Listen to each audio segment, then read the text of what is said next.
Hello aspirant, welcome to back BPSC brains. BPSC brains आपके लिए लेके आया है मोस्ट एक्सपेक्टेड क्वेश्चंस।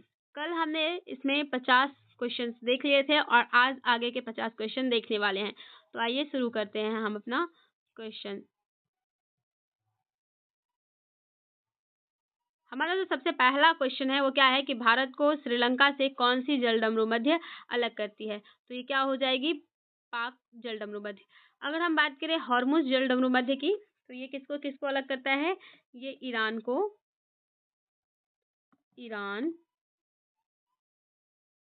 व ओमान को अलग करती है। बेरिंग जलडमरू मध्य की बात करें तो ये एशिया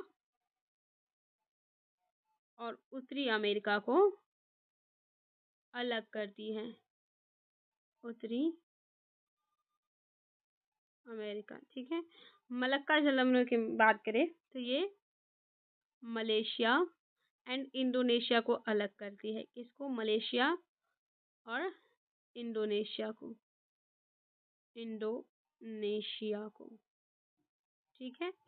आगे बात करें हम लोग क्वेश्चन नंबर 2 की तरफ चले, तो क्या है कि कुल क्षेत्रफल की दृष्टि से विश्व में भारत का स्थान कौन सा है। तो कौन सा स्थान है, 7वां, जैसा कि हम सब जानते हैं। आगे बात करें, भारत में एकमात्र राज्य की राजधानी जो ठीक कर्क रेखा पर स्थित है वो कौन सी है। तो कौन सी राजधानी है वो, रांची। रांची क्या है, कर्क रेखा के ठीक ऊपर स्थित है, ठीक है। अगला क्वेश्चन देखिए, अगला क्या है कि हिमालय ने भारत और किसके बीच एक भौतिक भौतिक बाधा के रूप में कार्य किया है। तो जो हिमालय है इसने भारत और मध्य एशिया के बीच क्या क्या है, भौगोलिक बाधा का काम किया है।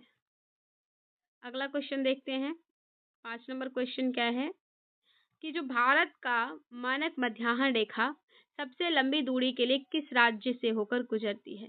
इसकी क्या है, भारत के मध्याह्न रेखा जो है ये क्या करती है, सबसे लंबी दूरी के लिए किस राज्य से होकर गुजरती है। तो हम लोग इसी के बारे में बात करने वाले हैं। तो कौन से राज्य से गुजरती है, मध्य प्रदेश।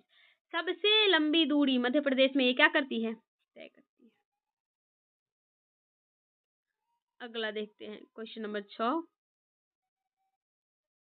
क्वेश्चन नंबर 6 क्या है कि भौतिक विशेषताओं के आधार पर भारत को मोटे तौर पर कितने प्रमुख भू आकृतिक विभाजनों में बांटा गया है। तो ये हम सभी जानते हैं कि कितने भागों में बांटा गया है, इसे आप कमेंट में बताइएगा। जैसे हम तो आंसर बता ही दिए हैं, चलिए कोई बात नहीं। अगला क्वेश्चन देखते हैं, भारत का सबसे पुराना भौगोलिक विभाजन निम्न में से कौन सा है। कौन सा है, प्रायद्वीपीय पठार। सभी जानते हैं कि जो प्रायद्वीपीय पठार है ये अफ्रीका से अलग होके आया था।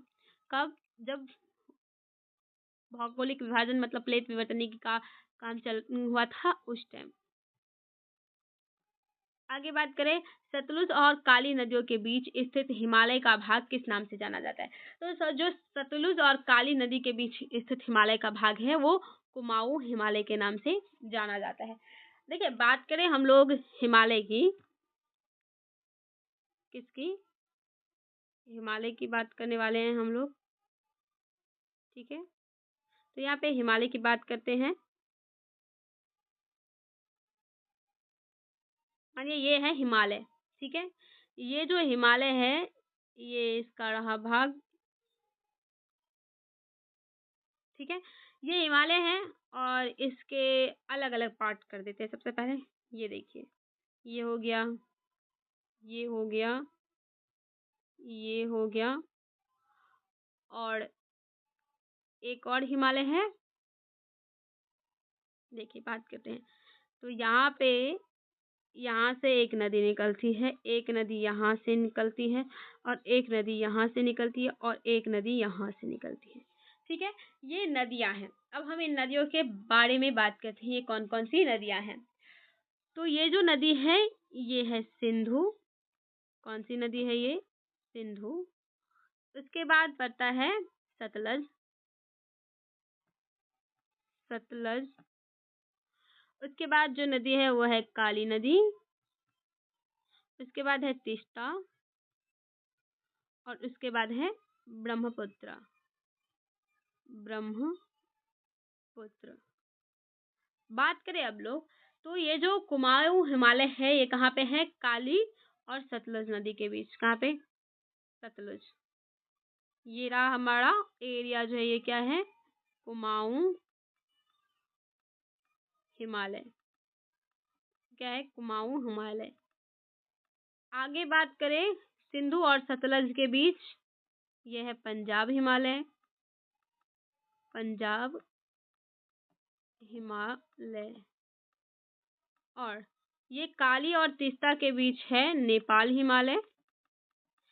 एंड तीस्ता और ब्रह्मपुत्र के बीच कौन सी है? असम हिमालय। ओके, तो ये आपको हमने बताया है कि कौन सी नदियों के बीच कौन कौन से हिमालय है। आप इसको अच्छे से याद कर लीजिएगा। और इसका जो राइट आंसर है वो क्या हो जाएगा? कुमाऊं हिमालय। आगे बात करें क्वेश्चन नंबर 9 की। क्वेश्चन नंबर 9 क्या कहता है कि भारत का वह भौगोलिक क्षेत्र कौन सा है जो व्यापक जलोढ़ जमा और उपजाऊ मिट्टी के कारण बड़ी जनसंख्या का समर्थन करता है? तो सभी जानते हैं ये उत्तरी मैदान हो जाएगा, क्योंकि यहाँ पे क्या है, गंगा और सिंधु नदी का जो है पानी क्या करता है? अवसाद जमा करता है। ये गंगा और सिंधु का मैदान है, इसमें ज्यादा जलोढ़ जमा होते हैं और इसलिए इसे उत्तरी मैदान में ये है। कहाँ पे है? उत्तरी मैदान में। आगे बात करें थार मरुस्थल। थार मरुस्थल जिसे भारतीय मरुस्थल भी कहा जाता है, किस राज्य में है? तो हम सभी जानते हैं ये कहाँ पे हो सकता है?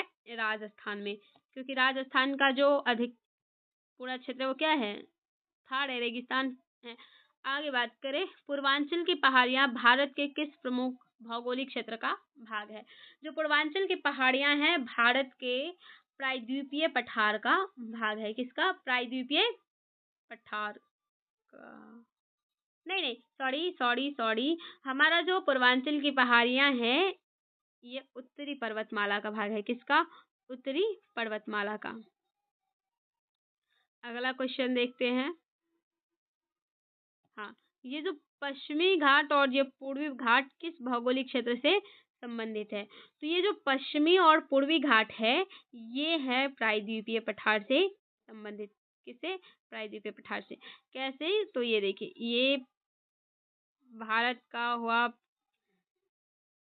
पेनिनसुलर भाग, और इस साइड और इस साइड, ठीक है। तो यहाँ पे क्या है? पूर्वी घाट। यहाँ पे क्या है? पूर्वी घाट। इसे हम क्या कहते हैं? पूर्वी घाट। और इसे हम बोलते हैं पश्चिमी घाट। तो आप सभी जानते हैं कहाँ पे होगा? प्रायद्वीपीय पठार के पास। अगला क्वेश्चन देखते हैं हम लोग।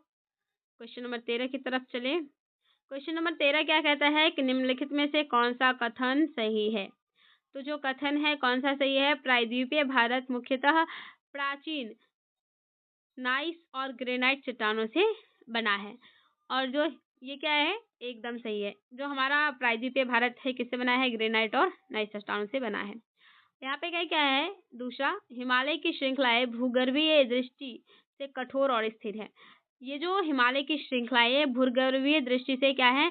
ना तो ये कठोर हैं और ना ही ये स्थिर है। वैज्ञानिक मानते हैं कि ये अभी भी क्या है? बढ़ रहा है। तो इसका जो राइट आंसर हो जाएगा क्या हो जाएगा हमारा? आगे बात करें क्वेश्चन नंबर 14 की। तो क्वेश्चन नंबर 14 क्या कहता है कि भारत के भूगर्भीय विभाजन से संबंधित निम्नलिखित कथनों पर विचार करें। तो विचार करते हैं। क्या है कि सिंधु गंगा ब्रह्मपुत्र मैदान एक प्राचीन कठोर प्लेट पर स्थित है? बिल्कुल नहीं। इस मैदान का निर्माण हिमालय की उत्पत्ति से जुड़ा है? एकदम सही है, क्योंकि क्या हुआ था जब टेथी सागर से गोंडवाना लैंड टकराया था तो उस टाइम हिमालय का निर्माण हुआ था। तो उसके साथ साथ ही क्या हुआ था? सिंधु गंगा ब्रह्मपुत्र के मैदान का भी निर्माण हुआ था। तो हमारा जो राइट ऑप्शन है वो क्या हो जाएगा? केवल 2। आगे बात करें क्वेश्चन नंबर 15 की। तो क्या है कि निम्नलिखित में से कौन सा कथन गलत है? मेघालय का पठार छोटा नागपुर पठार से मालदा भ्रंश द्वारा अलग हुआ। क्या है ये? सही है। जो मेघालय का पठार है वो क्या हुआ? छोटा नागपुर पठार के कारण ही मालदा भ्रंश से अलग होता है। दूसरा बात करें तो नर्मदा और तापी घाटियां विवर्तनिकी गतिविधियों से प्रभावित हैं। ठीक है, तो ये भी सही है। लेकिन यहाँ पे बात करें हिमालय एक स्थिर स्थलखंड है, तो ये क्या है, गलत है, क्योंकि हिमालय एक स्थिर स्थलखंड नहीं है, क्योंकि जो वैज्ञानिक है मानते हैं कि इसमें परिवर्तन होता ही रहता है, तो इसलिए ये क्या है, एक स्थिर भूखंड नहीं है। आगे बात करिए, दंडकारण्य। दंडकारण्य भारत के किस भाग में स्थित है? तो जो दंडकारण्य है वो भारत के दक्षिण पूर्वी भाग में स्थित है। अगला क्वेश्चन देखते हैं 17। तो निम्नलिखित में से कौन से कथन सही है? महान हिमालय को केंद्रीय अक्षीय श्रृंखला भी कहा जाता है। दूसरा है कि शिवालिक हिमालय सबसे ऊंची पर्वत श्रृंखला है, ठीक है। और तीसरा है मिजोरम और नागालैंड की पर्वतमालाएं उत्तर दक्षिण दिशा में फैली हुई हैं। और चौथा है कि दार्जिलिंग क्षेत्र की पर्वतमालाएं उत्तर दक्षिण दिशा में फैली हैं। अब हम थोड़ा इस पे बात करते हैं कि इसमें से क्या सही है और कौन से कथन गलत हैं। तो सही कथनों का चयन करते हैं अब हम लोग। तो देखिए, जो महान हिमालय है इसे अक्षीय श्रृंखला कहा जाता है, सही बात है, ठीक है। और जो शिवालिक हिमालय है ये सबसे ऊंची पर्वत श्रृंखला नहीं है, क्योंकि इससे बड़ा क्या है, बृहत हिमालय है, ठीक है। मिजोरम और नागालैंड की पर्वतमालाएं उत्तर दक्षिण दिशा में स्थित है, ऐसा नहीं हो सकता, ऐसा नहीं हो सकता। हाँ, ये उत्तर दक्षिण दिशा में फैली हैं, किसकी, मिजोरम और नागालैंड की पर्वतमालाएं, ये भी क्या है, सही है, ये क्या है, सही है। अगला बात करें दार्जिलिंग के, तो दार्जिलिंग क्षेत्र की पर्वतमालाएं उत्तर दक्षिण दिशा में फैली हुई है, ये गलत है, ठीक है। तो हमारा जो राइट आंसर वो क्या हो जाएगा, 1 और 3। आगे बात करें क्वेश्चन नंबर 18 की, क्या है कि निम्नलिखित कथनों पर विचार करें। उत्तर भारत का मैदान जलोढ़ जमा से बना है। क्या है कि उत्तर भारत का जो मैदान है ये क्या है, जलोढ़ जमा से बना है। तो हमने अभी बताया कि किससे बना है, ठीक है। इस मैदान की लंबाई 3200 किलोमीटर है और औसतन चौड़ाई 150 से 300 किलोमीटर है, सही है। इस मैदान की अधिकतम ऊंचाई समुद्र तल से 1000 मीटर है, ये क्या है, गलत है, क्योंकि इसकी ऊंचाई 1000 नहीं है। इसीलिए जो हमारा राइट ऑप्शन है वो क्या हो जाएगा, 1 और 2। आगे बात करें क्वेश्चन नंबर 19 की, क्या है कि मेघालय का पठार आज मुख्य प्रायद्वीपीय पठार से अलग थलग है। यह हिमालय की उत्पत्ति के समय एक भ्रंश घाटी द्वारा अलग हो गया। तो इसके बारे में हम कथन पे विचार करते हैं कि क्या सही है। तो इसमें जो है ए और आर दोनों सही है, ये जो है ये भी सही है और ये भी सही है, लेकिन आर ए की व्याख्या भी इसमें करता है। क्या है कि मेघालय का पठार जो है प्रायद्वीपीय पठार से अलग हो गया था। उसके बाद जब हिमालय की उत्पत्ति हुई थी तो जो भ्रंश घाटी बनी उसके द्वारा ये अलग हो गया। अगला क्वेश्चन देखते हैं, क्वेश्चन नंबर 20। क्वेश्चन नंबर 20 क्या है कि जो पश्चिमी घाट पूर्वी घाट की तुलना में अधिक उच्च और सुसंगत है। कह रहा है कि जो पश्चिमी घाट है क्या ये पूर्वी घाट से अधिक ऊंचा है और सुसंगत है। तो इसकी बात करें तो ये है, क्या है, पश्चिमी घाट पूर्वी घाट से ऊंचा है और सुसंगत है। अधिकांश प्रायद्वीपीय नदियां पश्चिमी घाट से निकलती है। अधिकांश जो प्रायद्वीपीय नदियां हैं ये पश्चिमी घाट से निकलती है, ये सही है, क्योंकि आपने देखा होगा जो ये भाग होता है और ये जो ये भाग होता है यहाँ से ज़्यादा नदियाँ निकलती हैं, कावेरी यहाँ से ऐसी नदियाँ निकलती हैं, गोदावरी, महानदी, ये सब नदियाँ पश्चिमी भाग से निकलती हैं। तो हमारा दोनों कथन क्या है, सही है।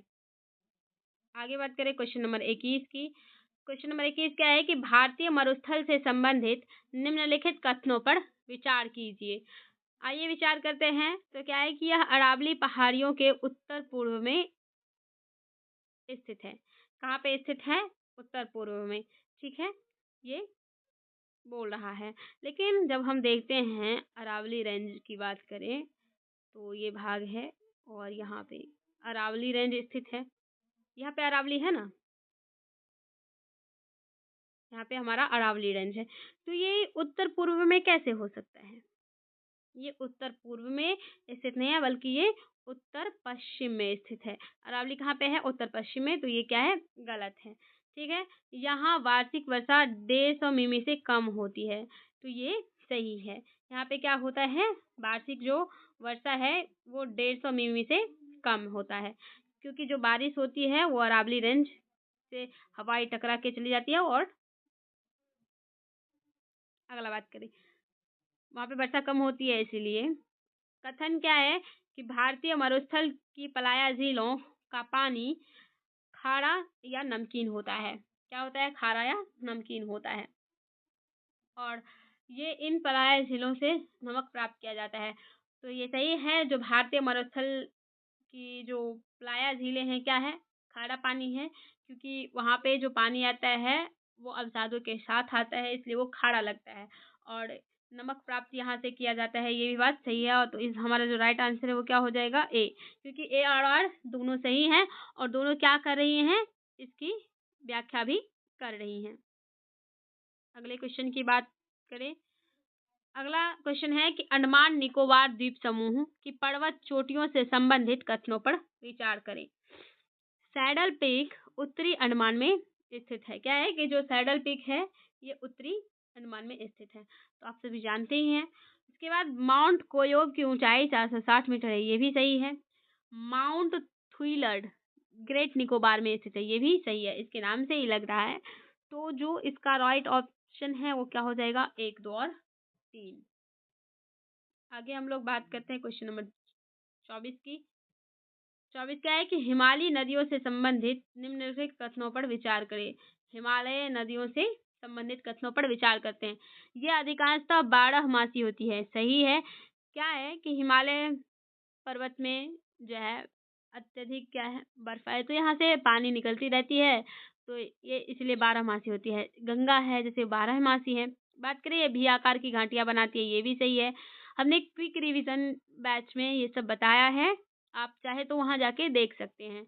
ये प्राचीन अपवाहित निकासी की उदाहरण है, ये भी सही है। ये क्या है? प्राचीन अपवाहित निकासी का उदाहरण है। तो हमारा जो राइट ऑप्शन है वो क्या हो जाएगा? 1, 2 और 3 सभी। अगले क्वेश्चन की बात करें।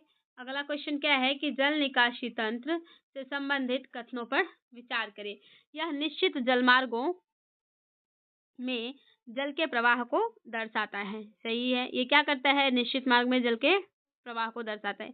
यह उस क्षेत्र की भूवैज्ञानिक अवधि और चट्टानों की प्रकृति का परिणाम है। यह स्थलाकृति और ढलान से प्रभावित होता है। ये बात सही है। ये क्या होती है? स्थलाकृति और ढलान से प्रभावित होते हैं। तो हमारा जो राइट ऑप्शन है वो क्या होगा? 1, 2 और 3 सभी। क्वेश्चन नंबर 26 की बात करें तो ये जो क्वेश्चन नंबर 26 है क्या है कि वाटर शेड क्या है। इसमें हम बात कर रहे हैं कि वाटर शेड क्या है। तो वाटर शेड की बात करें तो ये क्या है? वह सीमा है जो एक जल निकासी बेसिन को दूसरे से अलग करते। क्या है? वह सीमा जो एक निकासी बेसिन को दूसरे से अलग करती है, इसी को हम क्या बोलते हैं? Water shade. क्वेश्चन नंबर 27 की बात करें। क्वेश्चन नंबर 27 क्या है? अमरकंटक पर्वत श्रृंखला से निकलने वाली नदियां रेडियल पैटर्न का अच्छा उदाहरण है। ठीक है, सही बात है। कल भी हमने इस क्वेश्चन पे बात की थी, जो अमरकंटक पर्वत से जो नर्मदा और वो नदी निकलती है वो कैसा निकासी बनाती है? तो रेडियल टाइप का। तो रेडियल पैटर्न में नदियां किसी पर्वत से निकलकर सभी दिशाओं में बहती है। तो ये बात सही है। तो हमारा राइट ऑप्शन क्या हो जाएगा? ए और आर दोनों सही है और आर ए की सही व्याख्या करता है। आगे बात करें क्वेश्चन नंबर 28 की। निम्नलिखित नदियों और उनके उद्गम स्थलों की जोड़ी में से कौन सी जोड़ी सही है? इसके बारे में हम बात करने वाले हैं। तो यहाँ जो हमारा ऑप्शन है उसको देखते हैं। जो सिंधु है ये राकस पे है, ये भी सही है। ब्रह्मपुत्र चेमायुंग डुंग हिमनद में है, ये भी सही है, क्योंकि इस क्वेश्चन के बारे में कल भी हमने बात की थी। और ये जो सतलुज है ये मानसरोवर झील के पास है, तो ये उपरोक्त सभी हो जाएगा। ये क्वेश्चन नहीं था, ये था ये जो बी नंबर ऑप्शन है, ये वाला क्वेश्चन हमने कल कवर किया था। आगे बात करते हैं क्वेश्चन नंबर 29 की। क्वेश्चन नंबर 29 क्या है कि नर्मदा और तापी दो प्रमुख नदियां हैं जो अपना जल अरब सागर में गिराती हैं, जबकि प्रायद्वीपीय भारत की अधिकांश नदियां ऐसा नहीं करती हैं। ठीक है, तो ये कारण क्या है? सही है। ठीक है, ये कारण क्या है? सही है। कथन भी सही है और ये कारण भी सही है। कारण क्या कहता है कि भारतीय प्रायद्वीपीय भारत की जो नदियां हैं पश्चिमी घाट से निकलती है और बंगाल की खाड़ी में गिरती है। सही है। और ये जो नदियां हैं अरब सागर में देती हैं, क्योंकि ये कहाँ से निकलती है, पूरब से, इसीलिए। और ये पश्चिमी से निकलती हैं प्रायद्वीपीय भारत की जो नदियां हैं। तो ये क्या करता है, दोनों सही है, लेकिन आर सही व्याख्या नहीं कर रहा है। क्वेश्चन नंबर 30 की बात करें, कौन सी नदियां अरब सागर में गिरती हैं? कौन सी नदियां अरब सागर में गिरती हैं? बात करें हम लोग तो जो कृष्णा, गोदावरी और कावेरी है, ये क्या है, नहीं गिरती हैं। ठीक है, क्योंकि ये कहाँ से चलती हैं, ये पश्चिमी भाग से चलती हैं। और ये गंगा है, ये ब्रह्मपुत्र और महानदी, ये भी नहीं मिलती हैं। पेनार, साबरमती और बाराक, ये भी नहीं मिलती हैं। अब हमारा जो ऑप्शन बच गया है, क्या बच गया है, सिंधु, नर्मदा और तापी, जो कि क्या है, इसका राइट आंसर है। इसे हम क्या बोलते हैं, एलिमिनेट विधि। एलिमिनेट करके सही आंसर निकालना। तो हमें पता था गंगा, ब्रह्मपुत्र, महानदी नहीं निकलती है, नहीं जाके अपना अरब सागर में गिराती हैं जल, ये भी नहीं जाती हैं, तो कौन जाएंगी, सिंधु, नर्मदा और तापी। क्योंकि जानते हैं ये जो कृष्णा है ये पश्चिमी घाट से निकलता है, तो ये जो पश्चिमी घाट से निकलेगा तो पानी भी पश्चिमी में कैसे क्या कर सकता है, विसर्ग कर सकता है। तो आगे बात करें हम लोग, विकास कर सकता है। आगे क्वेश्चन क्या है कि मध्य प्लेस्टोसीन काल में मालदा गैप के धंसने से कौन सी नदी तंत्र बंगाल की खाड़ी की ओर मुड़ गए थे? यहाँ पे बात कर रहे हैं कि मालदा गैप जब धंस गया था तो कौन सी नदी क्या की थी, बनी थी? तो गंगा और ब्रह्मपुत्र किसके ओर, बंगाल की खाड़ी की ओर मुड़ गए थे जब मालदा गैप हुआ था। अगला क्वेश्चन है क्वेश्चन नंबर 32, देखते हैं। पश्चिमी घाट की श्रेणियों को किस राज्य में स्थानीय रूप से सह्याद्री कहा गया है? तो किस राज्य में, महाराष्ट्र में इसको क्या कहा गया है, सह्याद्री। ये सब फैक्चुअल पॉइंट्स हैं, इसको हम रिकॉर्ड करते ही चलेंगे सीधे। निम्नलिखित में से किस राज्य की तटरेखा सबसे लंबी है? हम जानते हैं गुजरात की जो तटरेखा है वो क्या है, सबसे लंबी है। आगे बात करें, कश्मीर की घाटी में किन श्रेणियों के बीच स्थित है? जो कश्मीर की घाटी है वो किन श्रेणियों के बीच स्थित है? तो ये जो कश्मीर की घाटी है किन श्रेणियों के बीच स्थित है, बताइए आप लोग कमेंट में इसे बताइएगा, ठीक है, क्योंकि बहुत ही आसान क्वेश्चन था, आप इसे बता सकते हैं। भारत की मुख्य भूमिका अक्षांशीय विस्तार कितना है? क्या है कि भारत की मुख्य भूमिका जो है अक्षांशीय विस्तार कितना है? तो कितना है भारत का मुख्य अक्षांशीय विस्तार, सभी जानते ही हैं। आगे क्वेश्चन की बात करें, भारत की मानक याम्योत्तर निम्नलिखित में से किस शहर से होकर गुजरती है? जो मानक याम्योत्तर है वो किन शहरों से होकर गुजरती है, इसके बारे में हम लोग बात करें, मिजोरम से। किस शहर से, मिजोरम से। अगला क्वेश्चन देखते हैं। अगला है कि भारत के साथ सबसे लंबी भूमि सीमा कौन सा देश साझा करता है? भारत के साथ सबसे लंबी भूमि सीमा कौन सा देश साझा करता है? इसके बारे में हम बात करें तो सबसे जो लंबी सीमा है वो साझा कौन करता है, देख लिया आपने, बांग्लादेश। ठीक है, आप लोगों ने सोचा होगा कि ये चीन करता होगा, बट ये चीन नहीं करता है। नेपाल इतना बड़ा है तो ये भी नहीं करता है। ठीक है, इसका सही ऑप्शन क्या था हमारा, नेपाल नहीं, बल्कि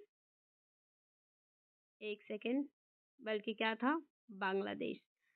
क्योंकि बांग्लादेश आप जानते हैं कि किस टाइप से टेढ़े मेढ़े टाइप से है, घुमा हुआ, तो इसलिए बांग्लादेश इसका राइट आंसर, ना कि चीन, पाकिस्तान और नेपाल। आगे बात करें क्वेश्चन नंबर 38 की। क्वेश्चन नंबर 38 क्या है कि निम्नलिखित में से भारत में गली अपर्दन के लिए कौन सा क्षेत्र विशेष रूप से जाना जाता है? तो बात करें गली अपर्दन के लिए भारत में कौन सा जाना जाता है, तो ये कौन सा है, मुरैना और मध्य प्रदेश। ओके, अगले क्वेश्चन की बात करें, क्वेश्चन नंबर 39 की। क्वेश्चन नंबर 39 क्या कहता है कि वुलर झील भारत की सबसे बड़ी मीठे पानी की झील है और यह जम्मू कश्मीर में स्थित है। ये बात सही है। यह झील मुख्य रूप से झेलम नदी द्वारा पोषित होती है और इसका निर्माण टेक्टोनिक गतिविधि से हुआ है, जिसे जिससे इसका आकार और मीठा पानी संभव हुआ है।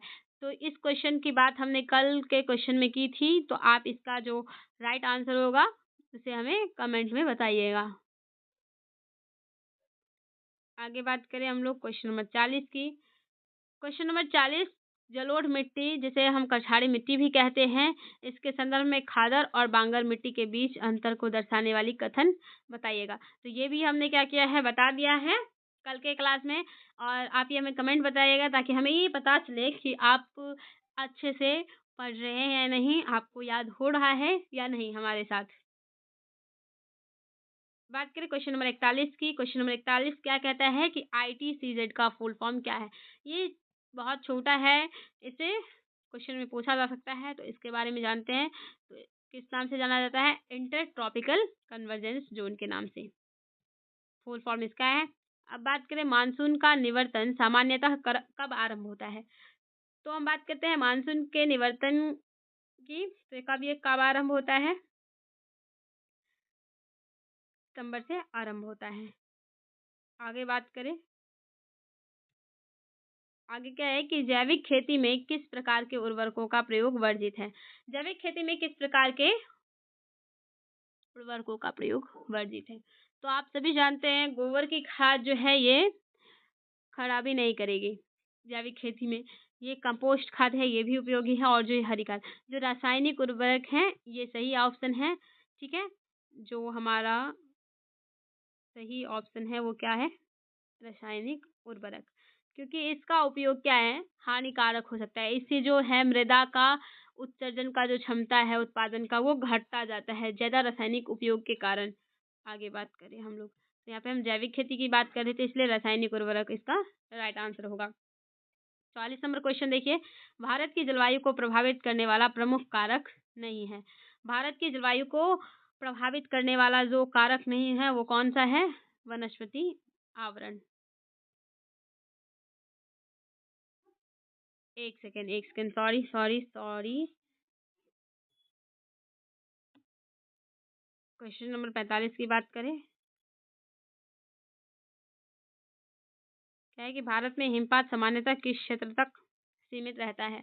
तो भारत में जो हिमपात है सामान्यतः किस क्षेत्र तक सीमित रहता है, बता सकते हैं आप लोग कमेंट में, या हम बता ही देते हैं। चलिए कोई बात नहीं, ये कहाँ पे है, हिमालयी क्षेत्र में। अगले क्वेश्चन की बात करें, क्वेश्चन नंबर 46 की। क्वेश्चन नंबर 46 क्या है कि चमकीला रोग के संदर्भ में नेक ब्लास्ट क्या है। यहाँ पे किसकी बात कर रहा है, नेक ब्लास्ट की। किसकी, नेक ब्लास्ट की। तो आप बताइएगा कमेंट में कि नेक ब्लास्ट क्या है और चमकीला रोग के संदर्भ में ध्यान रखिएगा। ओके, आगे हम बढ़ते हैं। अगला क्वेश्चन है कि किस राज्य को भारत का दाल का कटोरा कहा जाता है। तो वो कौन सा राज्य है जिसे भारत का दाल का कटोरा कहा जाता है। तो हमारा राइट आंसर हो जाएगा मध्य प्रदेश। आगे बढ़ते हैं हम लोग। अगला है कि भारत में हरित क्रांति किस दशक में शुरू हुई थी। बात करें भारत में हरित क्रांति कब शुरू हुई थी, तो ये 1960 के दशक में शुरू हुई थी। क्वेश्चन नंबर 49 की तरफ चले। क्वेश्चन नंबर 49 है क्या कि लाल सोना के नाम से किसे जाना जाता है। क्या चीज, लाल सोना के नाम से। किस सोना के नाम से, लाल सोना के नाम से। तो हम जानते ही हैं केसर होगा, कि जो केसर है वो सोने के भाव में बिकता है। ओके, सबसे लास्ट क्वेश्चन हमारा क्या है कि भारत का कौन सा राज्य देश में सबसे बड़ा चाय उत्पादक है। कौन सा देश है सबसे बड़ा चाय उत्पादक देश, हम सभी जानते ही हैं, असम जो है क्या है, सबसे बड़ा चाय उत्पादक देश है।